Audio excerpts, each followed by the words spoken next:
dream. I was flying high, I was feeling fine. I won't be put in line, 'cause I'm ready to do my time. Simply Financial with Christopher Calandra, Certified Financial Planner, is an innovative, comprehensive, informative, and cutting-edge podcast that discusses financial topics ranging from personal finance, economics, politics, and personal growth. Simply Financial will cover intriguing and thought-provoking questions so that the listener can simply increase their financial IQ. Welcome to the Simply Financial Podcast. I'm your host, Christopher Calandra. This is episode number 13 of Season 3. With me in studio today, I have Matthew Oblon, or Matt Oblon, who I've known for, I probably should have looked this up, maybe 10 or 12 years. Over those years, we've had some really interesting conversations about money, and he has, I wouldn't say a unique view on money, but he's like the textbook unemotional views on money. And we've kicked around the last year or so him coming and being a guest on the show. I finally got him scheduled and here with me today. So, Matt, thanks much for coming in today. Thanks, Chris. Appreciate it. So, you've never been on a podcast before? Never. Never. You don't seem nervous. No, it's, So, you saw the questions beforehand. I have an outline, and I'm really excited about this because some of these questions I really don't know the answer to. Mm-hmm. So, it'll be kind of neat, and then I want to build up to some of your views on investing in money, which I think are very good models for all of us to try and emulate. So to begin with, you're retired now. You retired a couple of years ago. Yes. But when you were growing up, what did you learn about money in your early years growing up? Well, money was always tight growing up with me and the family. You know, okay. My mother and brothers and sisters. So I always, my father passed away when I was only a year old. So wow. That made it a little harder, and we struggled, very, very hard struggling. And so I always knew that money was very important, and I always had the opportunity to, anytime I had a dime or a quarter, I'd put it in the bank. I started out when I was in probably fourth grade. We opened up a little bank account through school, and I remember walking to the bank, downtown Meriden at the time, and depositing 10 cents. And then, it might look funny now, but I'm telling you, you start young like that. Because it was the habit. It was a habit. You get a nice habit going, and you just continue with that, and you just slowly watch, watch that dime grow into a quarter eventually, and then, as time goes on, the value of money. So is that something that you saw from others? So it seems like my second question was going to be, I think you've covered it already, is that what kind of home did you grow up in? Was it wealthy, poor, middle class? It sounds like it skewed more on the poorer side, yes, especially that's correct. with right. Single mom. Yep, single mom, right, yeah. So, it was just something that, in watching how my mother struggled to raise the 4 kids on virtually just Social Security from us, and then so it was really tough, and the house that we lived in was my father's house. It was a multifamily house, so we had other tenants that came in, and of course it was tough maintaining that house too. Just out of curiosity, you said you're one of 4 siblings. Yes. So I'm going to guess you're the oldest or second oldest. Am I right? Second oldest. Okay. Yeah, right. Second oldest. Yes. And I just decided, back then is that if I could help myself and maybe help others and help my mother too is by saving, and that's what I did when I was starting young. So you didn't really learn, like I mentioned, I used the word emulate in the opening. You really didn't model yourself emulating after someone. It was more of money is scarce. I don't want to live my life like that. And saving and building wealth is my way out of that. Exactly right. That's exactly what I did. There was really nobody that, there was really a role model per se, that said, you should do this. I just decided that this is, something I needed to do, and continue doing that today.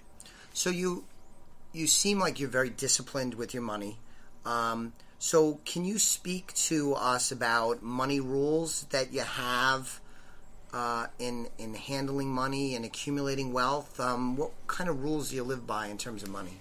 Well, I always believe that when you're starting to save money and starting to build your wealth is to take care of yourself first. If you could, when you save money or you have to pay bills, consider paying yourself as an investment. Okay.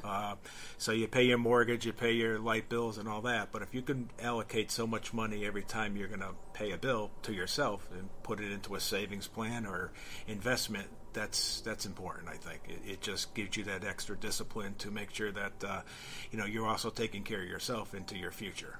So you're in your early 60s now. Mm-hmm. So I'm getting the sense, and I've always had the sense too, but you're reinforcing it, that if we had met in your 20s and we were talking about this stuff, that what you just described to me would have been in your belief system then too. Correct. Right. I mean, this has been consistent right. for a very long time. Yeah, I never really swayed from it, to be honest with you. I always kept the rule of, making sure that, saving for the rainy day, and put the stuff away. Yeah, maybe at some point growing up, I maybe, could have done maybe a little bit more from, an enjoyment standpoint. But I always looked at, well, I got what I have today, and I don't need anything else right now, so I'm going to save it for the future, and someday I might need it, or someday I'll be able to live off of it. Any other money rules that you could speak to? And pay yourself first. Mm-hmm. You're a living embodiment of that. I've read books that talk about that, but it seems to me from what you've shared with me over these years that, again, you embody that, mm-hmm. and you've done it for a long time. Some people come to it later in life. Right. Mm-hmm. Some people never get to it. But any other money rules that you could think of? Well, like I said, I don't believe in getting a lot of debt either. Okay. I believe that, afford what you can. Mm-hmm. Yes, mortgages are important, stuff like that, because that's build up. But the frivolous stuff, I choose not to go unless I have the money in cash. I won't buy it, mm-hmm. or really,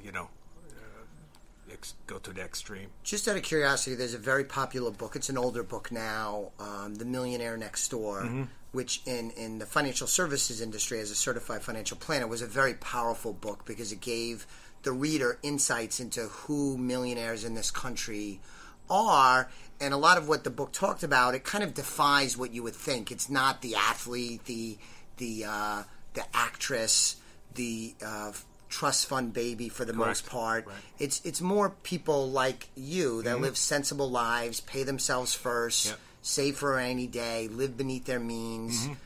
careful with debt, right. things like that. Did you read that book? I read it later on in life. But, okay. Yeah, I mean, it was something that, when I read it, I was like, oh, this is pretty much a little bit about me, I guess. Yeah, definitely. There's a new one that came out that's, I forget what it's called, but it profiled 10,000 millionaires, and it just came out. I think it's Every Day of Millionaires. Okay. But I'm looking forward to checking that out, although mm-hmm. it's probably just a lot of repetition. Yeah, right. Have any of these rules that you have, your views on money, now that, and I want to talk more about this in a moment, but now that you're in your early to mid-60s, have your views on money changed much over time? I know you already said that the pay yourself first has been consistent for decades, but as you've gotten older, and you're supposed to get wiser, right? Have any of your views on money changed as you've made your way? No, not really. I don't think so. I'm still, I still believe, I still practice today as if I was in my early 20s and 30s trying mm-hmm. to save for that next rainy day or for whatever, mm-hmm. And that's, I know we'll probably talk about it a little bit later as far as in the retirement years. And that's one of the biggest factors I always struggled with over the last couple of years was, okay, now that I retired. Sure. Yeah. Yeah. Now I have to use the money I've been saving. Well, that is you led right into what I wanted to speak about because, having been a financial planner for a long time and met lots of people similar to you in some shape or form, is that it's difficult. Like you've said on a number of times already in just the 8 or 9 minutes we're recording, that save for a rainy day. But now you retired at 61, right? Correct. So it was about 2 years ago. Mm-hmm. Not to give away your age to everybody listening.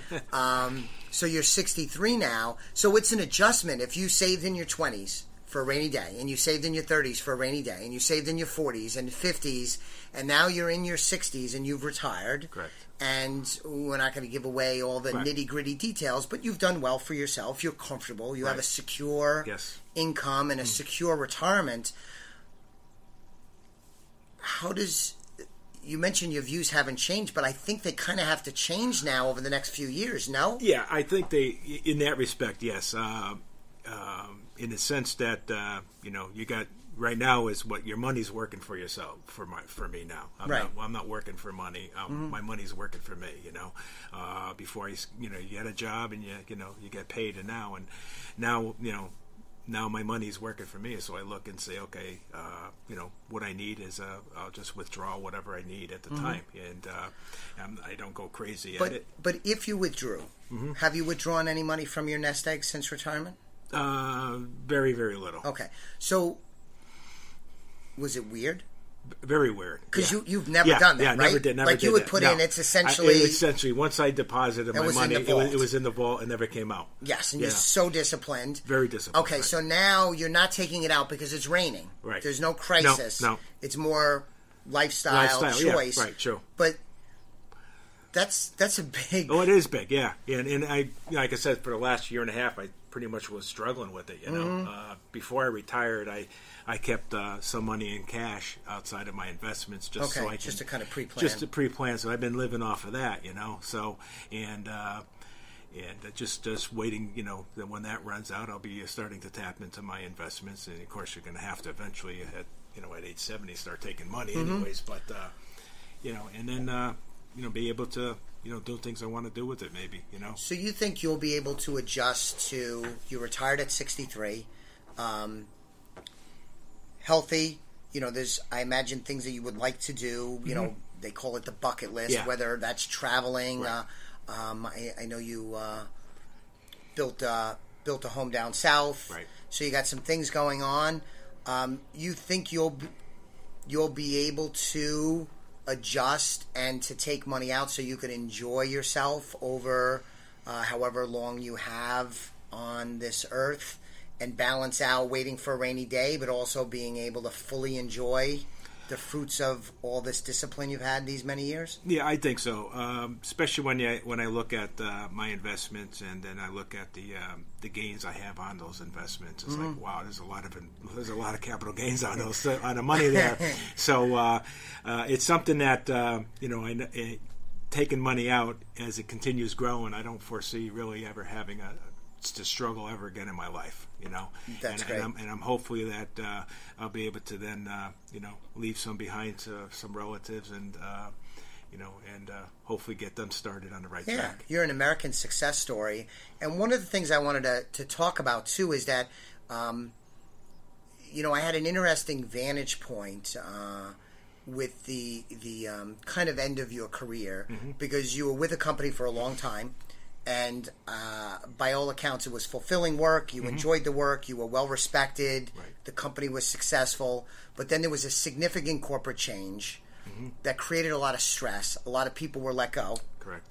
As sometimes happened with corporate mergers, there's, casualties, if you will. Yeah. But there was a significant number of your employees at various age and different levels within the organization lost their jobs. Right.